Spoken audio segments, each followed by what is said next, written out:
Huruf besar atas kali guna 1 dan 2. Huruf comel kecil molek duduk 2 sahaja. Huruf tinggi naik ke atas sampai nombor 1.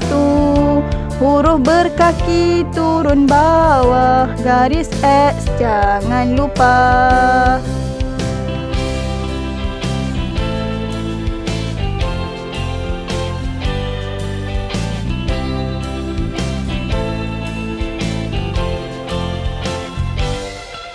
Huruf besar atas kali guna 1 dan 2. Huruf comel kecil molek duduk 2 sahaja.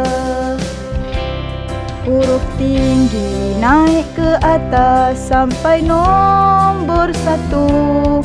Huruf berkaki turun bawah garis X jangan lupa.